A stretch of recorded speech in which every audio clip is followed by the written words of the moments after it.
All right, we're getting ready to leave for Nebraska tomorrow afternoon, and we just had a package arrive here this morning. It is the Prime Inline 3. It's Prime's flagship bow for 2022, and we're getting ready to set this thing up.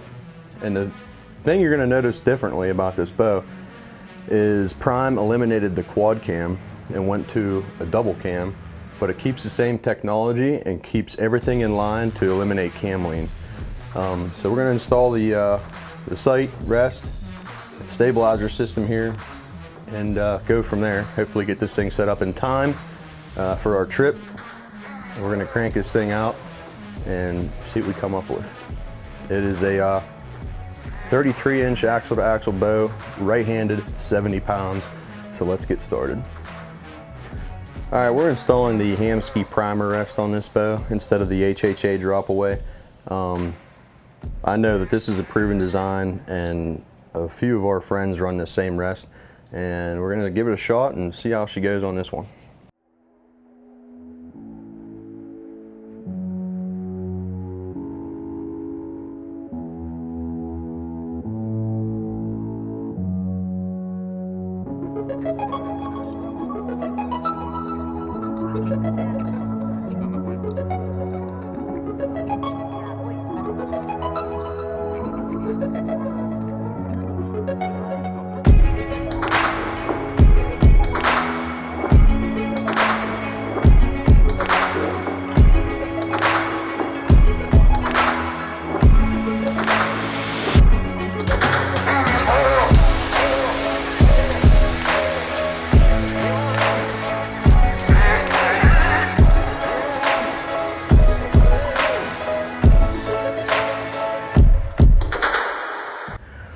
All right, we're gonna get ready to throw on the HHA Tetra Max 4-pin sight. This is what we're putting on this bow here for this build. I wanted something a little bit different for a run and gun situation. I've always run single pin sights, and since we're taking this out west, I don't want to be finicking around with having to move my sight when a mule deer comes in at 60 yards or 30 yards, whatever it might be. Pick a pin out, pull her back, and let her rip.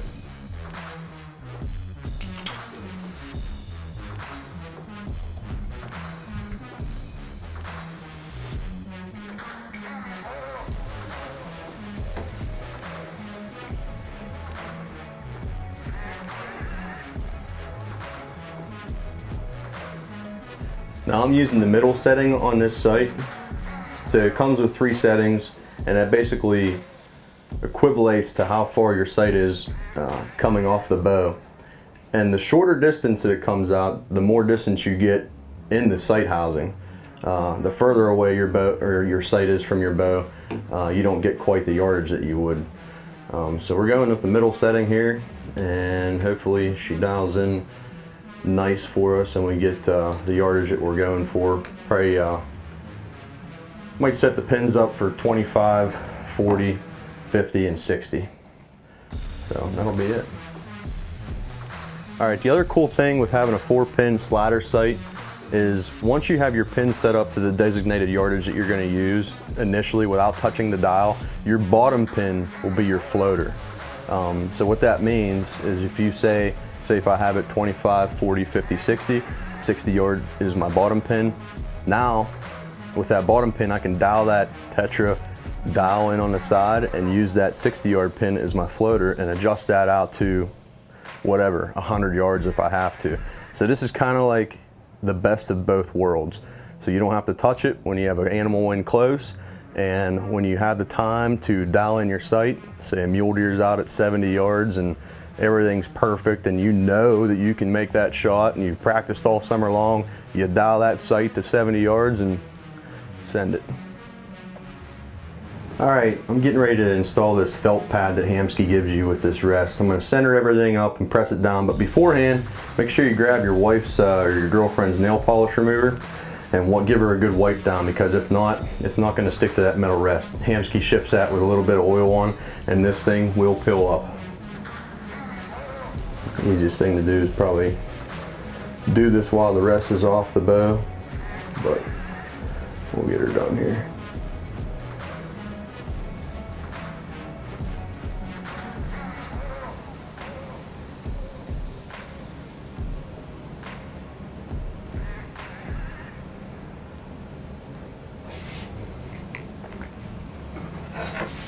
Okay, we're going to find our nock point here now. I'm going to try to center this shaft on the burger button hole, or the rest hole.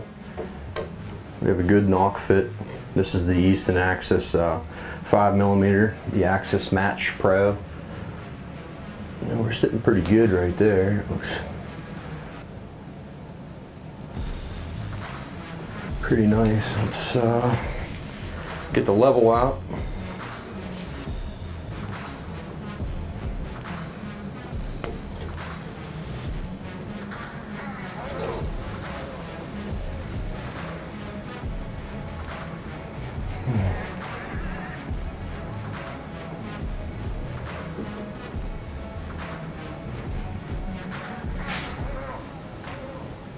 That looks pretty good. We're going to start off with a level arrow, and we'll move everything accordingly once we start paper tuning it, but it'll give us a good start.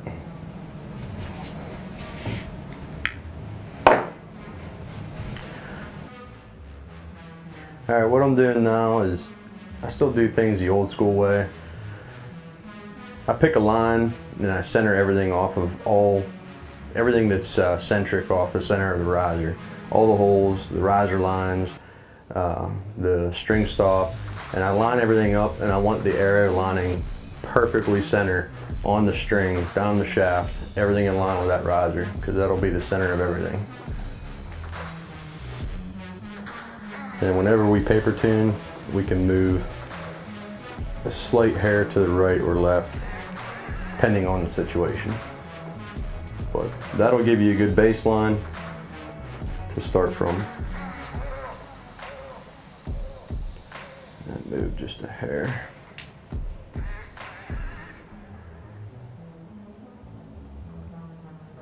That looks pretty good.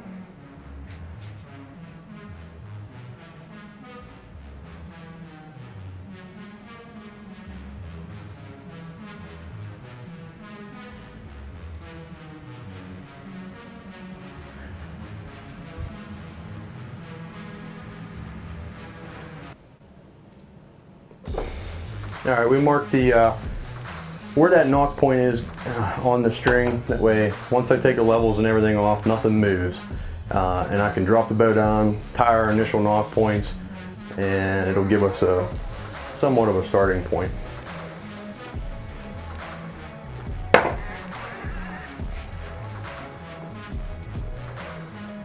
These things are somewhat of a bugger to get off half the time. You got to start them high on the string, slide them down on your serving, because if not, you'll bust these. I've seen it done before. You can see how fantastic these bow holders are.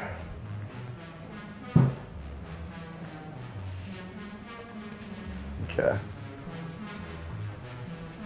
think I'm gonna tie.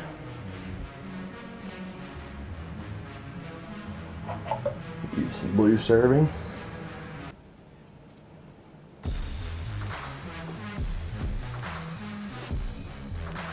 Alright, when tying these, I'm going to leave just a tiny space between the nock point and the nock. That way you don't get any nock pinch. And whenever you draw the bow back, everything will be real nice, and it'll hold the nock in place the way it should. You can see the spacing where it's at. I'm going to lock that in, and we'll go from there. All right, I do this 3 times, and then I'll double over on top of what I already tied. There's number 3. We have 3 underneath. I'll double this over here, and I'll do the same underneath the nock whenever I tie that nock point. So I find where I can sink that in between the knot underneath, cinch that down, and then on top, we'll cross right back over. You can see it on top here. Sink it right down into the knot you already tied.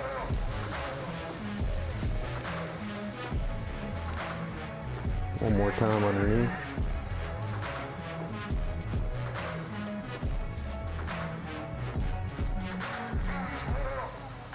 One more time on top.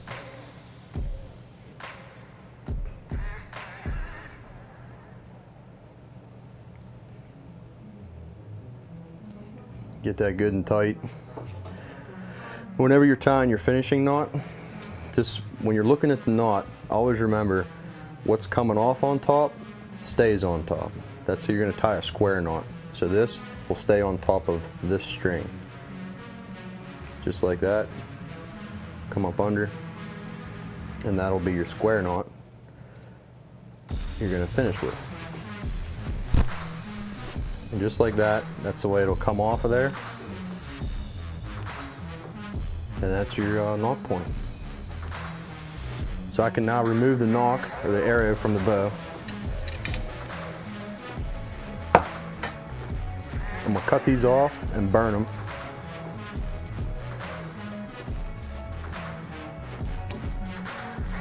Dull razor. And whenever you're burning a nock point or anything on your string, whether it's a peep sight, nock point, go on top of the string. Your flame always rises. So just like that, you dab it down. You're not going to burn the string if you're breathing. And there you are with a nock point. All right, we're going to do the same to the bottom of this, and we'll be right back. All right, what I like to do, I'll start by burning one end of the D-loop material, and you'll see why.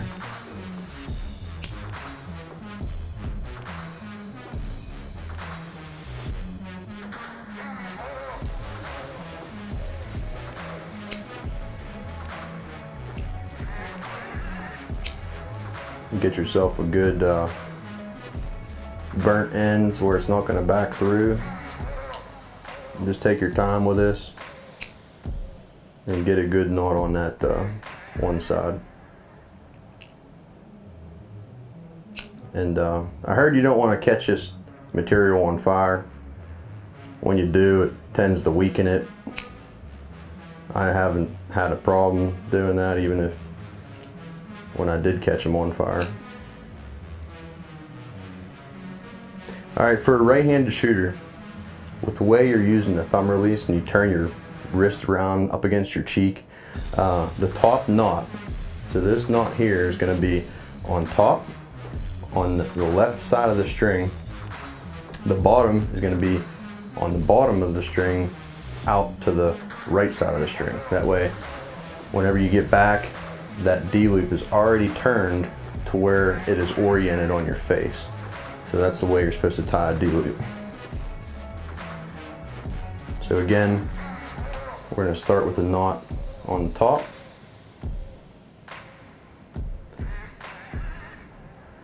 And we're going to tighten this up a little bit. I'll show you what we're doing.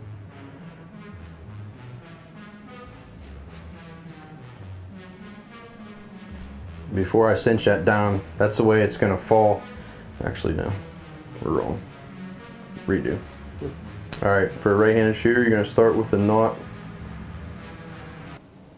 on top. This burnt piece is going to be towards the top, and you want the knot to fall on the left side of the bowstring for your top knot. It still didn't get that way. Dude. Like backwards here. Dyslexic. Let me cinch this down just a hair and we'll do it. All right, for a right-handed shooter, you're going to want to start with a D-loop on top. Your top knot is going to be towards the top limb, and the knot is going to be on the left-hand side of the string, and I'll show you why.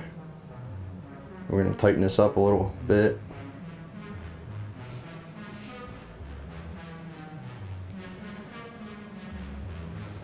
You can pretty much lock that in, pull that tight, and as you can see, this string is going to start on the left hand side of the bow, knot towards the top. This is going to then wrap around to the opposite side of the string, up close, and then the finishing knot is going to be towards the bottom, just like that. Alright, so as you can see, the bottom knot goes on the opposite side of the string, which will be on the right hand side of the string, around the bottom, around the top, back under, and up through to get that knot right there. You want this burnt end on the bottom towards the bottom cam, top burnt end towards the top cam, and you can see how it's opposite of one another.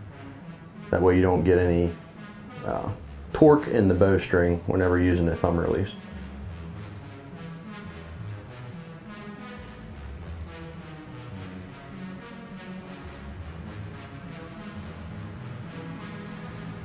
Now I like to shorten this way up, pull my slack out, and I'll cut this somewhat high.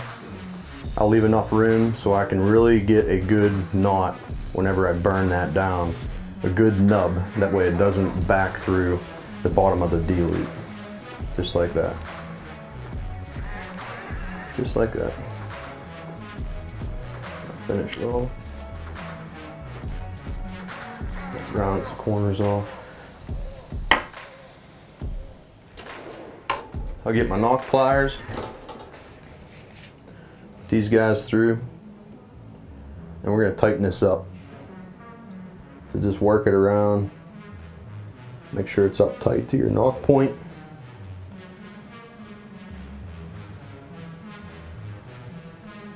Give her a good squeeze.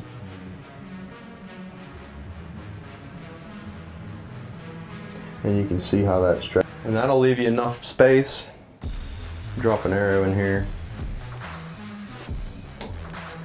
You have a little bit of movement. That's pretty much what I like to see, top and bottom. When you pull that back and that bow or that string creates that V, that's gonna lock that nock in there and you're not gonna have any arrow float. And I just saw a video the other day, I believe that Dudley did, where you can check that real easy. Your nock pinch. You can check your nock pinch real easy by taking the point out of your shaft and drawing that bare shaft back, and if that arrow rises off your arrow rest, you have nock pinch. That can wreak havoc on your arrow. You can also do the same thing by removing that point and drawing back, going downhill like you're shooting out of a tree stand, and if that arrow rises off the rest, you got a nock pinch. So that little bit of a gap in between your nock points and your nock itself will alleviate that situation. And when, like I said, when you draw back and that string creates a V, that'll lock that in there and do away with any movement. That's how you eliminate nock pinch. All right, what I'm gonna do now, since I have the nock point set and the arrow rest where I need it to be, the final step is to put our tension back into the hamski rest. So that's what I'm going to do now. I'm going to make sure my slider is tight here, and I'm going to put enough tension in here where that rest drops completely, and I start to move this rebound dampener. And what that rebound dampener does is it prevents that rest from slapping and coming back up on your riser. So I have enough tension in there right now that it's starting to move that dampener and stretch it out. I'm going to lock this in here.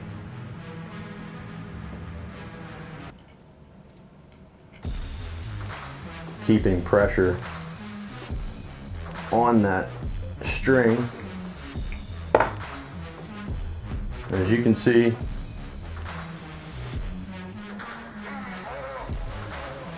As you can see, it's nice and tight. And that's what we're looking for.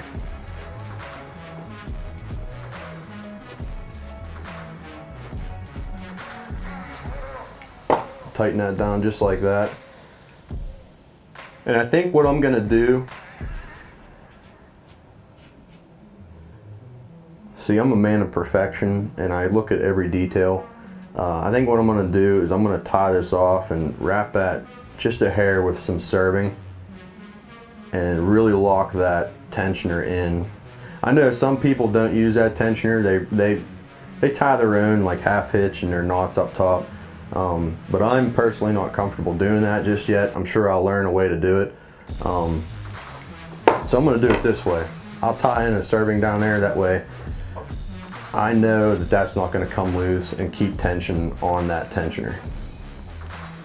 Kind of like being redundant. It's a big word for me, redundant. Not used to big words.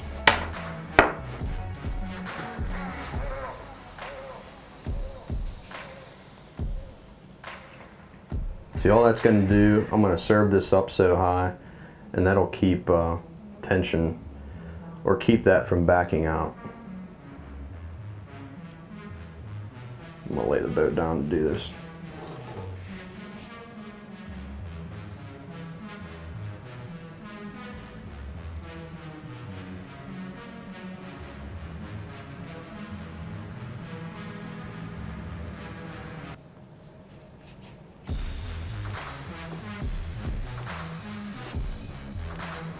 See, once I get that locked in there, you can see how that pulls that nice and tight down, and I'll do a couple quick over and under knots, and I'll finish it with a square knot.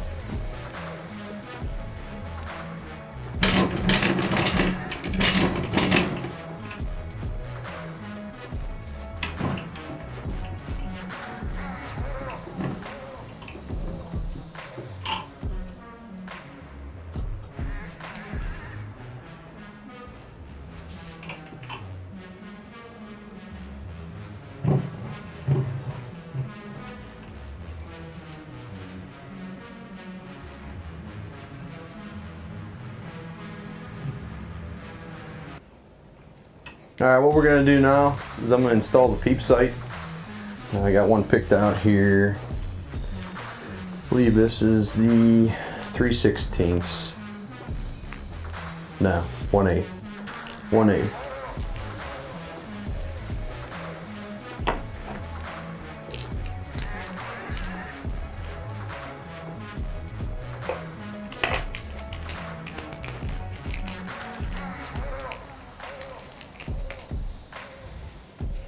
Got your little string here that marks the center of the string from the factory. We're going to go ahead and split the string. And again, these primes come with winner's choice bowstrings, which every 2 years you can send in to get free replacement strings on every prime bow, which is very nice.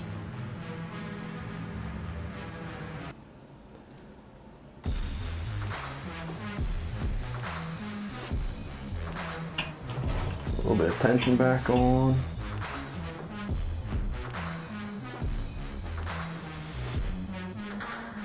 I know that's going to be too low.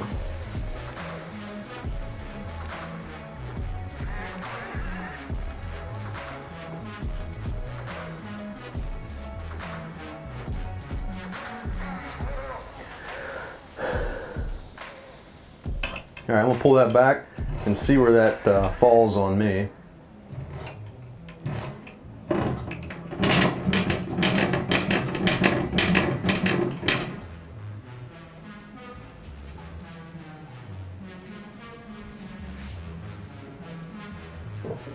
Alright, we're putting some final touches on this bow build, and we'll make sure everything's in line. I have the old paper tuner here set up, little makeshift paper tune.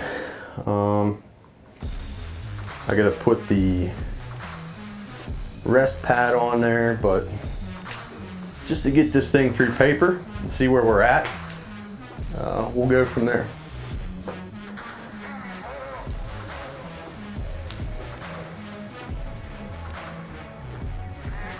And check my Peep sight.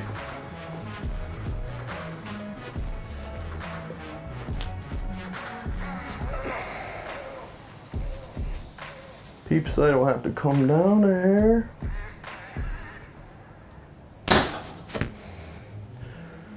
Here we go, first shot. Coming off the bow. Perfect.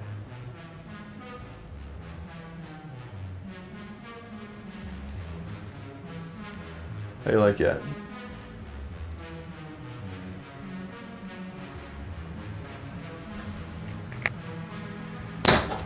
Yep.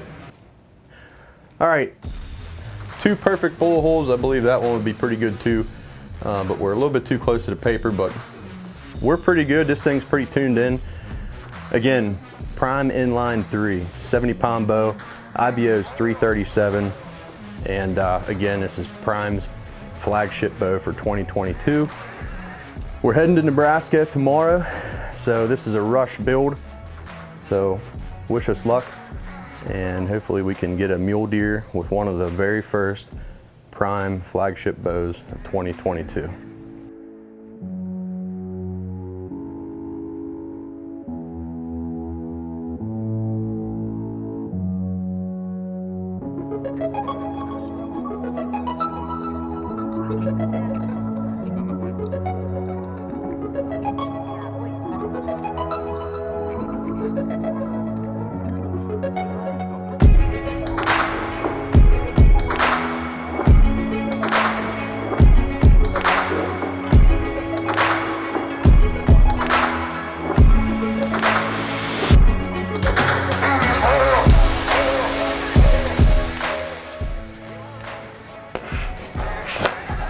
All right, so check us out on Instagram, Facebook, and YouTube. YouTube, ring that bell and subscribe to be the first one notified when we have new releases of any videos that we release. And again, what was again?